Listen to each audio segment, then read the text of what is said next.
Well, that's the Riverside City College show for you. I mean, every single week they bring something new I to love the it, table. man. I love it. The energy is phenomenal. And let's talk about this. It's not an unsportsmanlike against Citrus where they tried to make things worse for them. They were just celebrating a little too much, like guys that, are thinking about a state championship ring.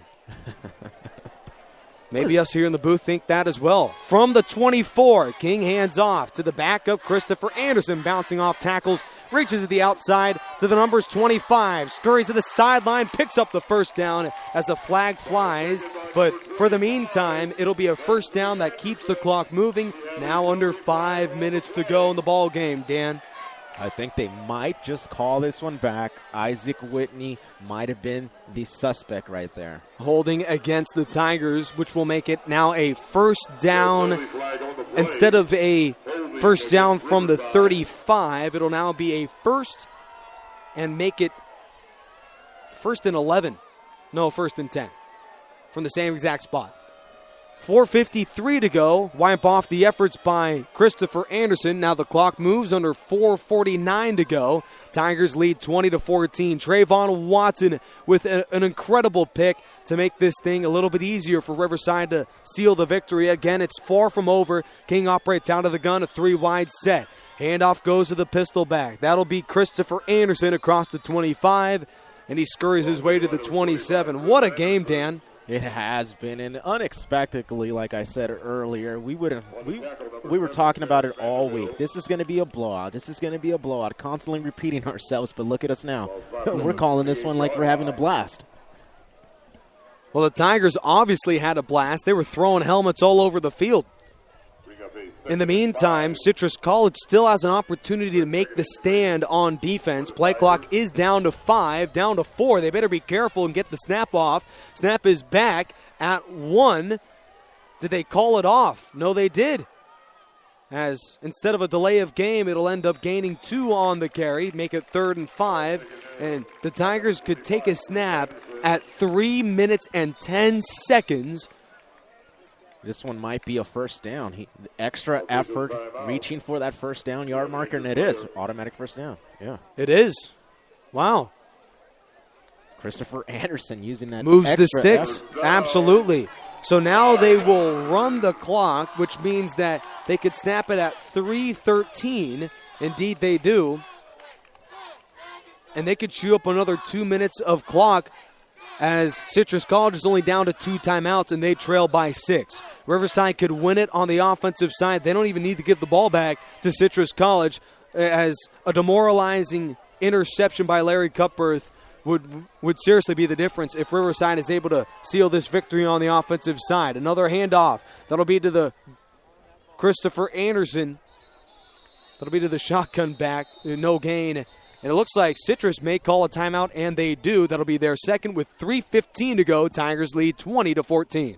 Intelligent timeout right there with 3:15 remaining, 20-14 ball game here. Riverside up, but the Owls technically still in it. All they need is a big play. How about all they need is a recovery? Stop. That's all they need. It's a 2nd and 8 when they run the next play. 3:15 to go. Tigers do lead by 6. Last year, when Riverside won 51-50, they were trailing until with 8 seconds to go, Skylar Howard completed a touchdown to Marquise Thompson. That was one of his only touchdowns of the season. And RCC won that game. 8 seconds to go. Could Citrus College, they have an opportunity, could they be the team that puts it right back to Riverside this year? They could. I mean, what they need is a hero tonight. Somebody to step up and make a big play right now. And for a while, it looked like it was not only Larry Cupworth, but the punter Dylan Barnes, who had a catch for 13 and had a 4th down run that moved the chains of 7. Well, they put 2 seconds back up on the clock. 3:17 to go. Tigers lead 20-14. And Dan, do you just run the football for the rest of the game? I would, and that's exactly the name of the ball game. Run this clock out, and 2, protect the ball. They have run it out of the gun every time on this drive, make it a 2nd and 8 from their own 37. A 3-wide set. King out of the gun will give it again to Anderson. Bouncing outside, eludes out of 1 tackle, and reaches the 40. That'll be a gain of 6. Citrus defenders and tacklers going for that strip. Christopher Anderson better make sure to protect that ball with 2 hands. He has only fumbled the ball once this season on over 100 touches. 3:09 to go. Tom Kraft huddles up all of his offense, including Denzel Foster, limps his way over next week as Foster and the Tigers offense will take on Citrus College. Dan, you got to believe that Foster needs to be 100% healthy for them to have a chance to really put that one away. Seriously, I mean, he's the guy who's carried this ball club over 800 yards in the season and also whatever he amounted today. I mean, I'm sure he's over 50-plus yards in this ball. I'm sure he's here. over 100, yeah.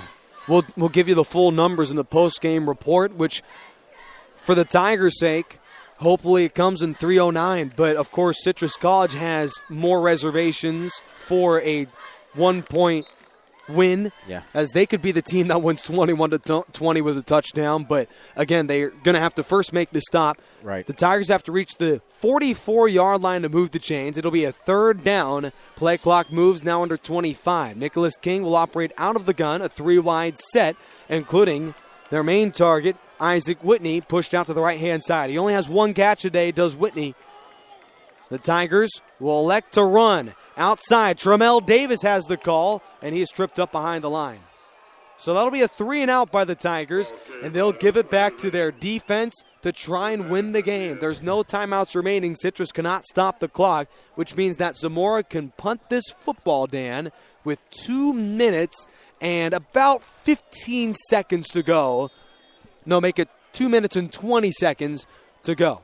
Typically, in the game. Most teams, they give the ball to their offense to kill the clock. They want to give the ball back to their offense. Right, but in this instance and in this type of ball club, you want to give it to your best group out there, and that's your defense.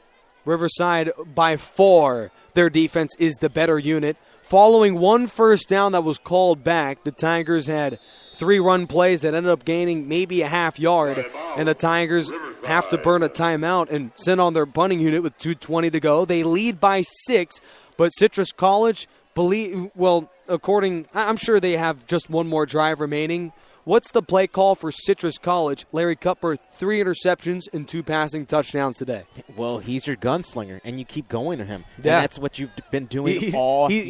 He's been Brett Favre out there today when it comes to throwing the football. And you said it best. It's a team that nearly passes 70% of the time. Continue. I mean, it's the last game of the season. Give it to your best player and let them make plays. Win or loss, I would have absolutely no problem with Riverside's result today because, listen, this is a hard-fought game with mostly your backups against a Citrus College team that had nothing to play for. And they lost 4 straight. So in a season finale, I'm sure, were trying to put themselves on a positive note heading into the offseason. There is no bad taste in the mouth of Citrus College, even if they're unable to win the ball game tonight. But Riverside has a 28-0 home record on the line here. 2:20 to go. Zamora will kick this one away. The punt is a line drive boot, not very far. Will end up taking a Riverside hop as Patrick Smith will let it bounce down to around the 18-yard line. Zamora has a boot. Yet again, as another flag flies all over the field, that'll be a 47-yard punt. But Zamora may have most of his efforts negated with a penalty by Riverside. Yeah, and in this type of situation with bonehead decision 2:06 remaining in this ballgame, you do not want any penalties on your team. You don't want to give away free yards. Well, for a ball club in Citrus College that will finish with a losing record, this is a team, personal foul against Citrus.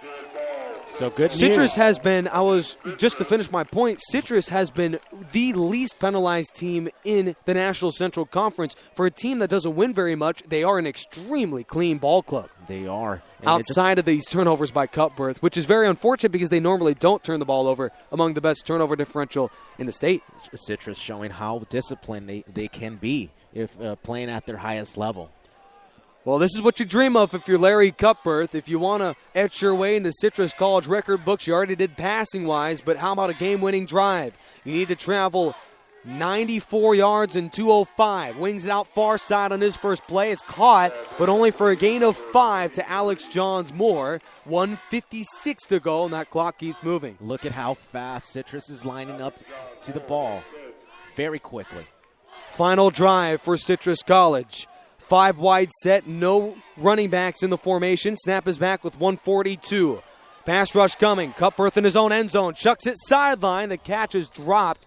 The catch was made for a little bit by Patrick Smith.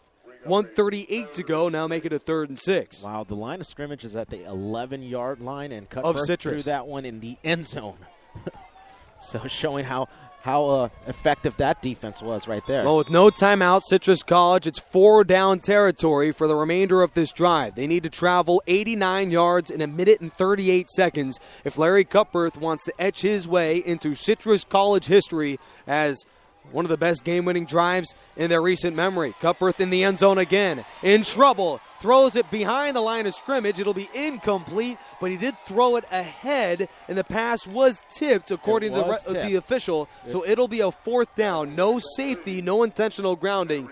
That would have ended the game, though, Dan. They, by the skin of their teeth, get the beneficiary of a very nice call by those officials. Make it 4th and 6. This the ball game. The Riverside sidelines are furious at the officials, thinking it was a intentional grounding. And like you said, it would have been given 2 points to Riverside, but that ball was tipped, and therefore that's why it went where it went. Well, this makeshift defense, Dan, has one final opportunity to make the stand and win the game. Cutbirth standing at his own 5. Shotgun snap, they rush 3. Looking to throw. Olu's out of a sack. Pass rush coming. Wings it deep down the field, and the pass is intercepted.